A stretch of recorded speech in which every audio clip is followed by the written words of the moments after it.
Ramesh Sirohi, Additional District Judge from State of UP. Today I am here at Paramarth Niketan, Rishikesh in the International Yoga Festival 2024 organized by Swami Chidanand Saraswati Muniji, Pujya Swami Ji.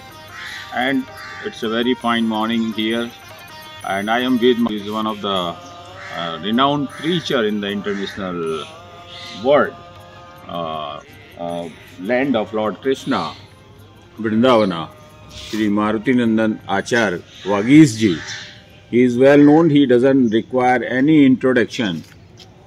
Today Ji, welcome, and I am feeling very glad and pleasure to interact with you in this form, because as a preacher, I would like to say people in the world are facing the stress, and the problems are stress related, work life balance and so many things. So my basic question, मैं हिंदी में बात करूं क्योंकि viewers Hindi में भी होंगे, तो मेरा मूल प्रश्न ये है कि आज के इस युग में आदमी स्ट्रेस को मैनेज करके कैसे खुश रहे। बहुत अच्छा प्रश्न किया है। What a nice curiosity by you. No doubt ये आज का एक ज्वलंत विषय है, क्योंकि everybody are feeling stress and more stress, so many tensions. इसका एक solution क्या है?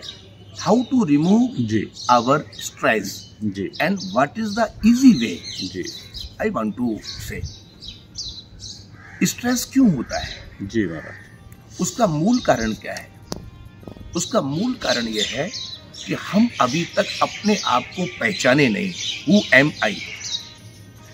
अभी तक अपने आप को पहचाने नहीं कि हम कौन हैं।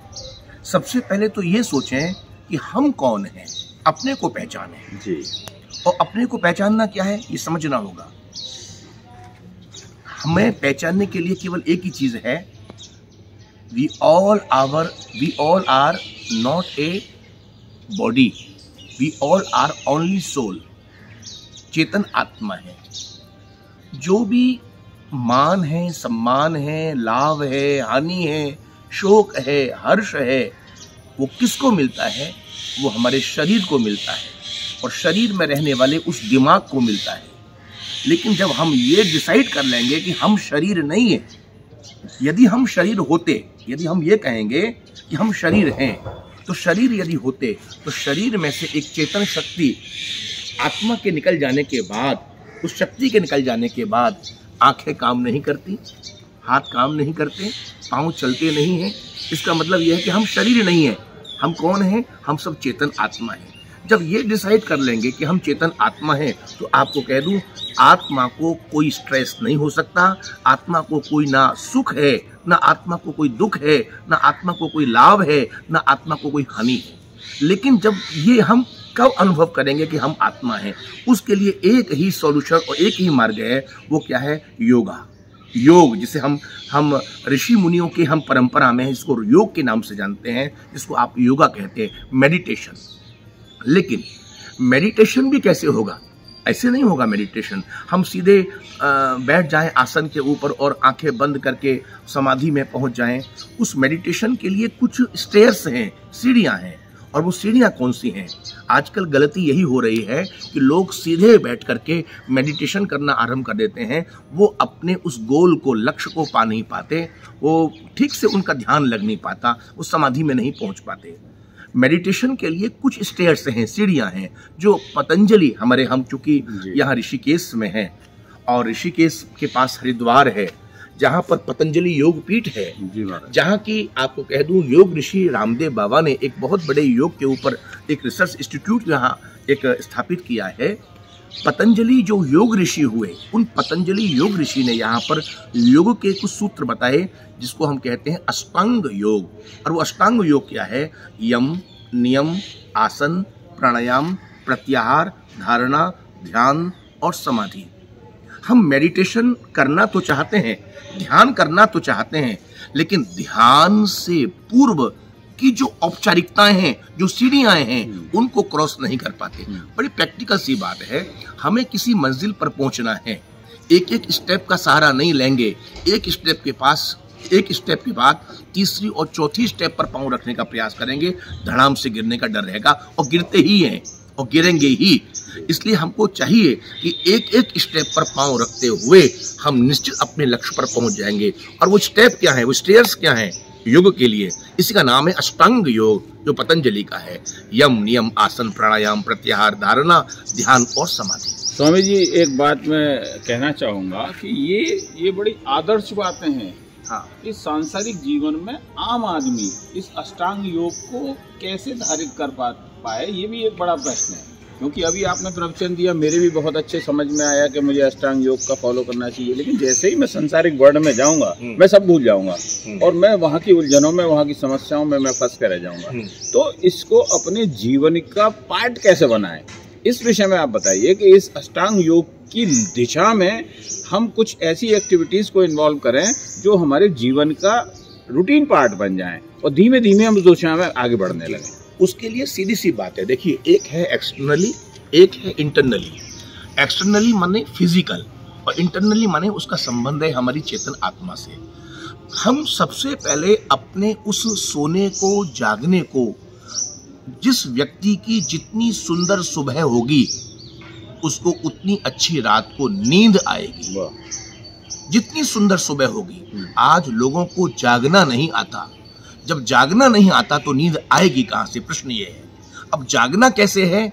यही है योग का एक अपना पार्ट कि जब सुबह जागें तो जागने के बाद सबसे पहले हमारे शास्त्र कहते हैं, आज हम अपने शास्त्रों की बातों को भूल गए हैं, अपने उस संस्कारों को भूल गए।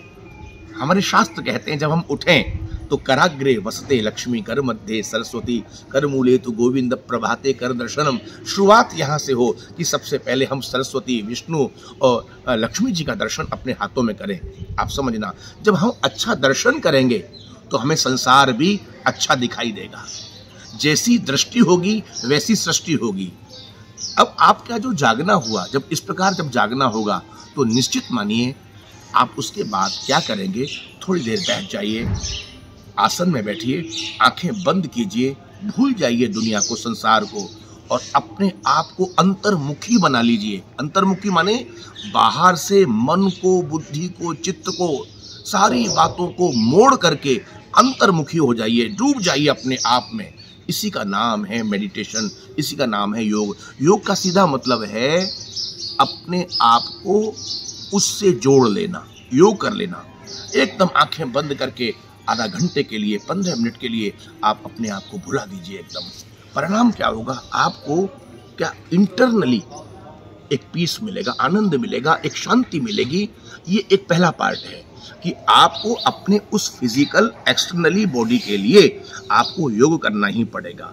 दूसरी बात, स्नान करने के बाद आवश्यकता है कुछ हम साधना करें।